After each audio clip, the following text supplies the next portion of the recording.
सहस्रशीर्षा पुरुषः सहस्राक्षः सहस्रपात् स भूमिं विश्वतो भूत्वा अत्यतिष्ठद्दशाङ्गुलम् पुरुष एवेदकं सर्वम् यद्भूतं यच्च भव्यम् भूतामृतत्तस्येषाणः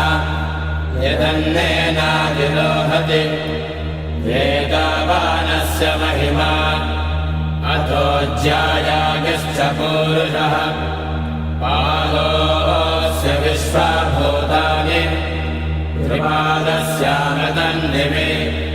त्रिपादोऽर्धमुदयः पुरुषः पादोऽस्येह भवात् पुनः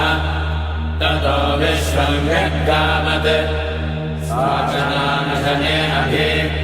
तस्मात् विराडजायत विराजो अधिपूरुषः स जातो अध्यरिच्यत पश्चात् भूमिमतो पुरः यत्पुरुषेण हविषा देवा यज्ञमदन्वत वसन्तो अस्यासीराज्यम् ग्रीष्मयुग्मः शरद्रविः सप्तास्यासन् परिधयः त्रिसप्तसमिधः कृताः देवाय यज्ञन्धन्वानाः अबद्धन् पुरुषं वशन् तैयज्ञं बर्हिः प्रोक्षन् पुरुषं दानमग्रतः तेन देवा अयजन्त साध्यार्हयश्च ये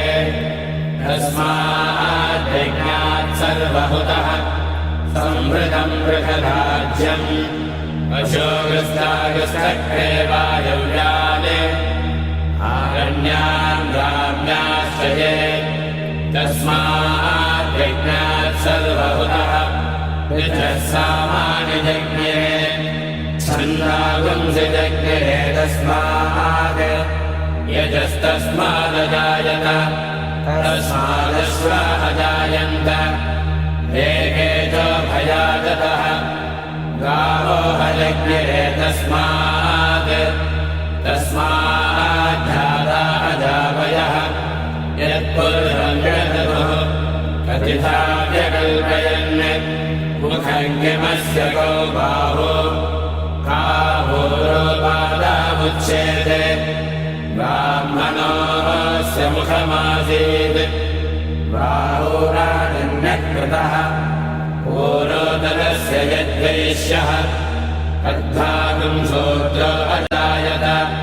चन्द्रमा मनसो जातः चक्षोः सूर्यो अजायत मुखादिन्द्रश्चाग्निश्च